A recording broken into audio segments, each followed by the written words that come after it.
Na nossa aula de história de hoje, vamos estudar o capítulo 8, quando a democracia é deixada de lado.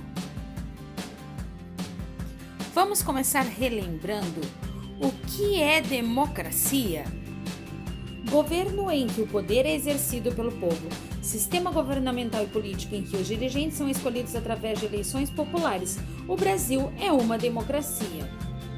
Então, analisando essa tirinha que nós temos no nosso livro na página 78, como podemos relacionar ao conceito de democracia?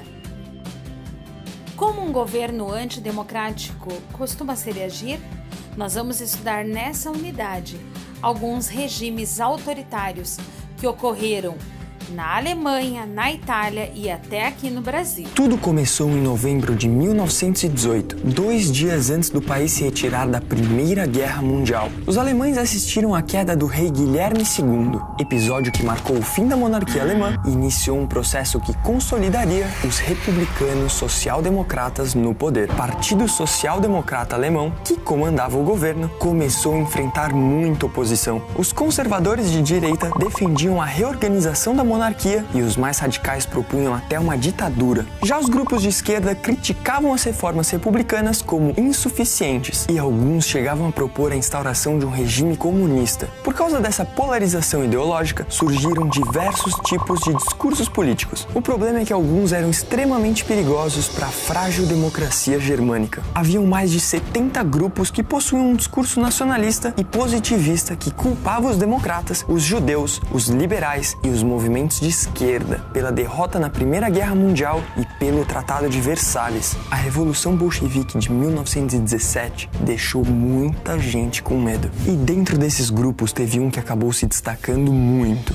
Em 5 de janeiro de 1919, na Baviera, foi fundado o Partido Trabalhador Alemão. Em setembro do mesmo ano, nosso sinistro Hitler se filiou ao partido. E ainda nesse ano de 1919, ele chegou a se tornar o principal orador do grupo. Em 1920, eles adotaram o nome Partido Nacional Socialista dos Trabalhadores Alemães, NSDAP, e definiram as diretrizes ideológicas que seriam adotadas. O antissemitismo, os caras queriam que os judeus fossem eliminados dos cargos políticos, da imprensa e que ainda fosse criada uma legislação específica para eles. Legislação essa que os reduziria a menos do que estrangeiros. O extremo nacionalismo, a crítica ao capitalismo internacional e a criação de um forte poderio militar. Formaram o alicerce do partido de Adolf Hitler. Também no ano de 1920 foi fundada a SA, a Polícia Paramilitar Nazista, que alguns anos mais tarde daria lugar à temida SS. Inicialmente, os nazistas concentravam-se na cidade de Munique. Em 3 anos, o partido cresceu de uma forma expressiva, chegando a uma soma de 55 mil filiados, sendo que grande parte desse número fazia parte da camada influente no governo, no exército e na alta burguesia. Mas por que isso?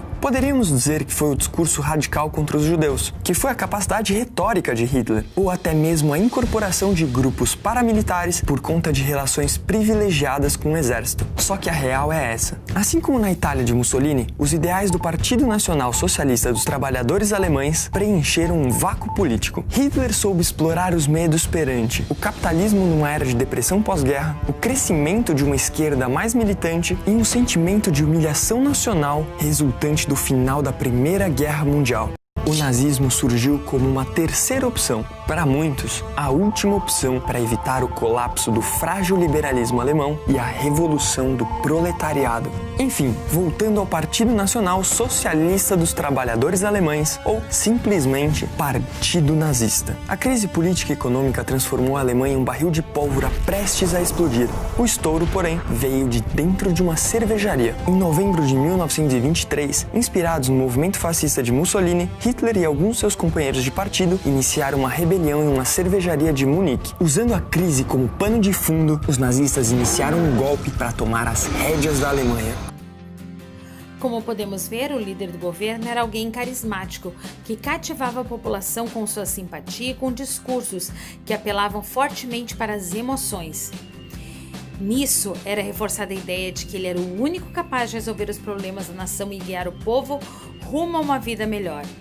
O Führer, líder em alemão, e o Duce, líder em italiano, poderiam tomar praticamente qualquer decisão política sem o apoio ou consentimento da sociedade. Os indivíduos classificados como inimigos da nação podiam ter seus bens confiscados e eram punidos com prisão ou morte. Os grupos políticos com ideais diferentes dos ideais nazistas e fascistas eram combatidos mediante o uso da força e da intimidação. Além da perseguição política, o nazismo praticou o racismo e a discriminação contra diferentes grupos étnicos, em especial os judeus, levando-os aos campos de trabalho forçado e o extermínio.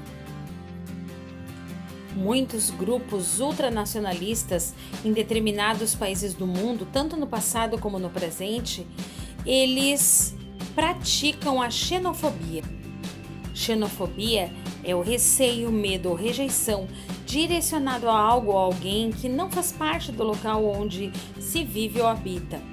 Hostilidade, aversão a estrangeiros, repugnância a pessoas ou coisas provenientes de países estrangeiros.